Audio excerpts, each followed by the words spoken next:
syempre alam ko na kung paano kayo nagsimula dito sa racket ninyo. Paano kayo nakarating dito ngayon. Pero gusto ko ma-share nyo rin sa ating listeners at viewers.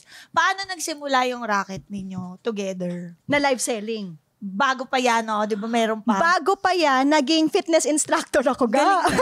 Ayun nga! Naging fitness instructor ako ga online. At ga, kumikita ako ng siguro 20,000 per day. Pero, Sa pagtitrainer ko, ma. sorry na hindi yun basta-basta nag-licensure siya. Yes, May nag-licensure license ako siya, ga oo. ng online para lang makakuha ko ng license. Tapos nag-open ako ng Zoom. Kinunan niya ako ng monthly Zoom. Zoom Tapos, ba yan, di ba? Zoom. Hindi, high intensity interval training. Hit. Hit. Oo.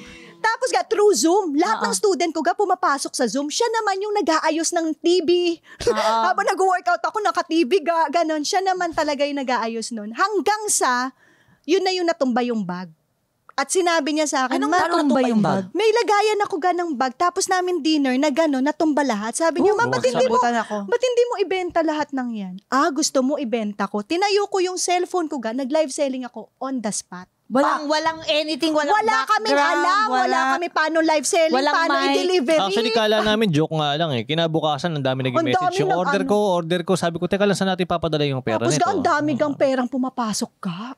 As in parang, ay, hala, legit. May pumapasok talagang pera ga. At Unexpected, no? nagpabenta din ako ng bag sa kanya nun, ha? Pambayad, nagre-rent pa lang kami nun. Pambayad ng rent. Pinabenta ko sa kanya Actually, yung ang dalawang daming bag. artistang nagpabenta sa akin na hindi ko na dinidisclose ko kung sinong artista to. Pero yung somewhat nakatulong din kasi yung gamit wala namang gumagamit that time. Inaamag lang yung mga bag. Totoo. Yun. At ikaw yung naging way nila. Na i-live selling Oo. yung mga gamit na yun. Doon nagsimula lahat ga. Tapos ga, wala na ako mabenta. Doon na ako nag-message sa may mga nagbibenta na may mga shop.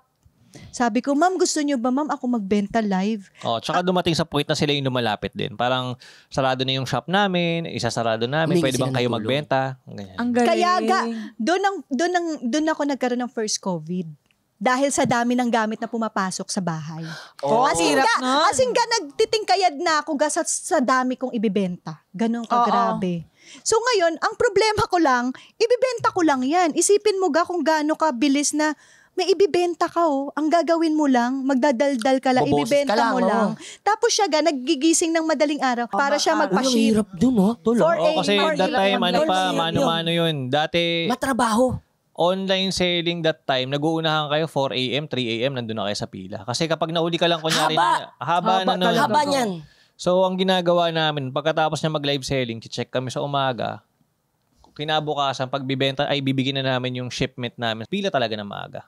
4, andun ka na, tatambay ka, 7 o'clock silang bubukas. My God. Ikaw nakatoka doon, Kuya Ben. Ako nakatoka Siya yun. Yun yung back end na hindi nila Habang Oo, tulog siya totoo. habang tulog siya, sa kama, nagla-live selling ako, di ba? Ay, pagpasensya nyo na yung asawa ko kasi madaling araw nang gigising. Siya magpapaship nito, ganon. Alam nyo, if I may, kanina si Ga.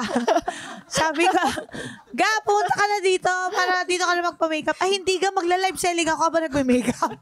Bakit siya pumunta dito? Oo, kailangan productive lahat ng oras niya dahil. Nakakatuwa. Oo, napakahirap nung panahon na yun mag-live selling.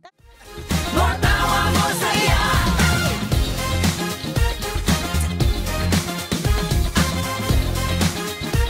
Matawa